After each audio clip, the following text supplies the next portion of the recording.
Alright, so if I go through my little checklist here, we are giving them canned foods for coats, we're giving them rum, and the actor's just somehow pulling all these out of nowhere. We are also giving them spectacles. Coffee's also here. They now have the university, which is fantastic. They go get educated. But the last couple things that we're going to have to give these engineers before they actually grow up and become investors is some light bulbs. Light bulbs along with a bank, because they're going to have to put their money somewhere. Let's get into today's guide, shall we?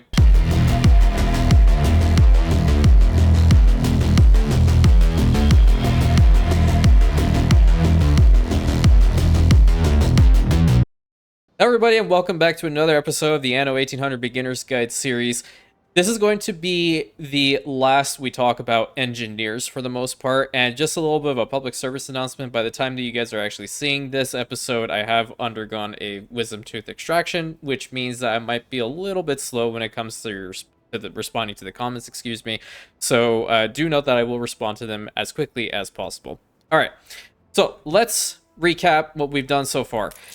We are essentially providing all these guys with what they require. The canned food and also the rum are coming from the actor primarily, which is really, really powerful. Two things we don't really have to focus on too much. Sewing machines we're still good on. Fur coats we're providing them in earnest. University is just the building. Spectacles, we already have the one spectacle factory going. Coffee coming in from the New World. Electricity through now having two power plants over here. And a stable oil route coming in from the New World. Fantastic. And the only other thing that's really left to provide to them before they can actually upgrade to investors, like I mentioned earlier, without memeing in this particular instance, are the light bulbs. Now, one thing I kind of default to, but now I'm a little bit spoiled because of Docklands. Let me show you why. Later on, if you actually do have Docklands over here, in the bottom around here, oh, there it is actually, you are actually capable of importing light bulbs, and you are in a very good position to actually get pretty strong items to sell in order to get light bulbs en masse. So for the time being, we are actually going to go through everything and figure it out. But before we do all of that, we're just going to put this here, and this here, and we should be golden. Right. And people are going to hate us because we use propaganda. Big whoop. So, light bulbs.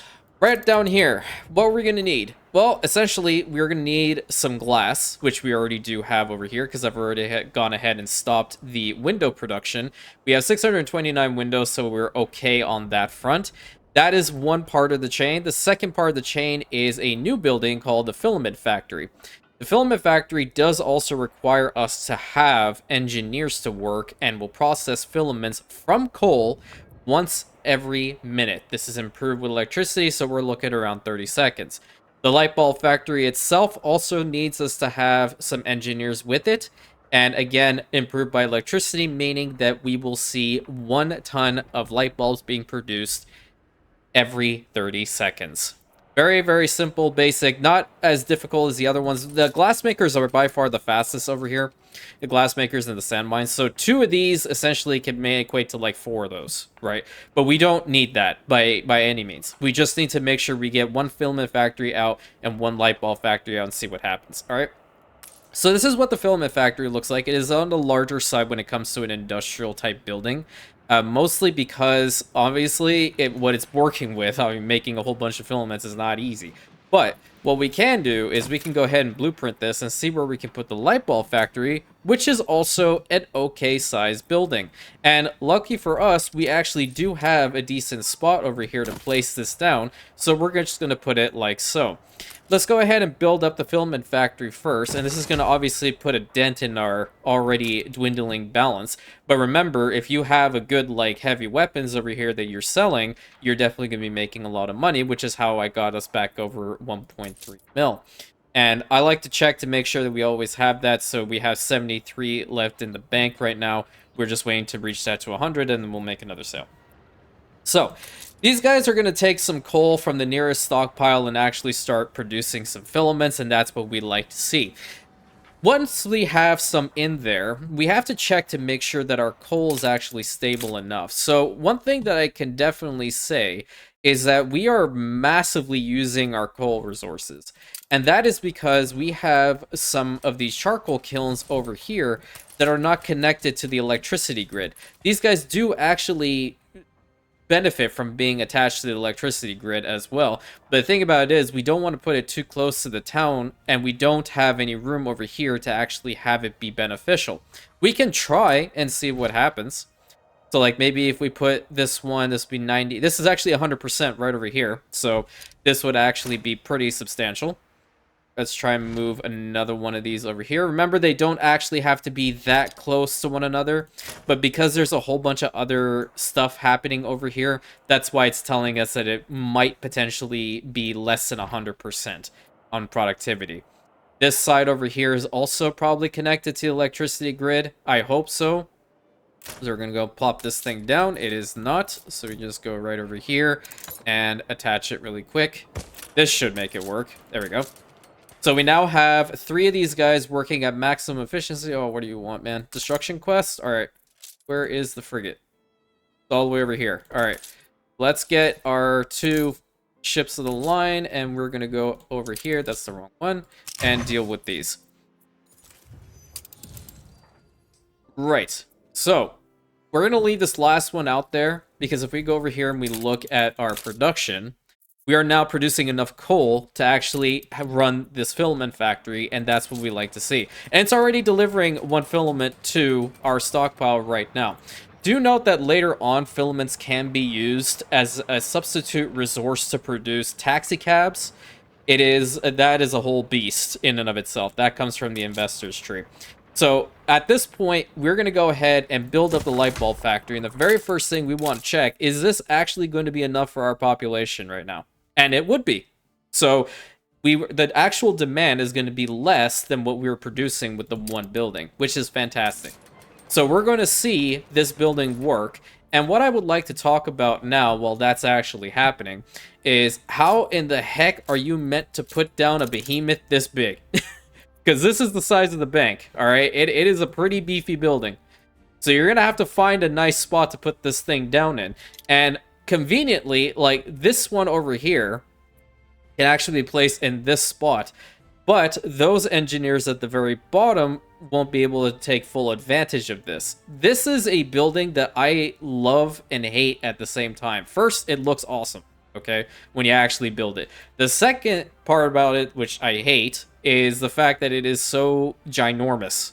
So what we're going to do is we're going to do a little bit of a shifter Rooney with all of our buildings over here, so we don't actually get rid of our workforce, we're just kind of moving them. And that way we can ensure that we still have these guys working in Roma, whilst also making room for this behemoth to actually touch down. Let's go ahead and put these guys over there. Go ahead and double check, see how much more we can get rid of. So we're going to have to get rid of a road, per se. So we'll have to get rid of these guys. These last 2. So let's go ahead and move those over here. And we're going to fix up the road right alongside here. Open this up. And then open this up. Finally, we can also go ahead and now plop this thing down. Now, the thing that I want to mention with the bank, while the light bulbs are actually coming in, the bank is a happiness need. But look how many coins they actually do provide. 58 coins is pretty substantial. These guys produce a lot of money for you with this by the simplest means, okay? Variety theater.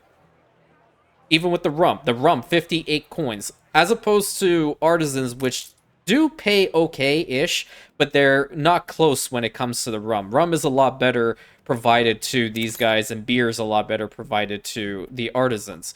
So let's go ahead, while that plague is happening, we're just going to tactically avoid it, and put down the bank.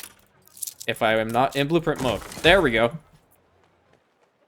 So now, you can see that the money is skyrocketing right over here, because now every one of our engineers is close to the bank.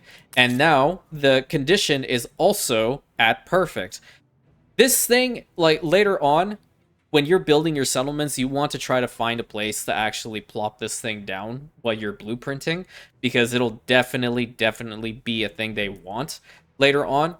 So the bank itself is just going to work as is. There's nothing that you need to start or stop. The only way for this thing to actually stop working is if you get rid of it. And let's just check in with this quest. Investor wants a what exactly? Provide him with fish. Okay. Well, we have a lot of that. There are literal fishmongers here. It's too lazy to go and get it.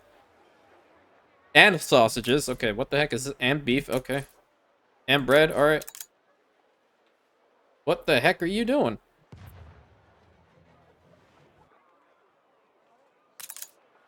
Okay, now we have to take a picture. I don't remember this at all. We're doing this together.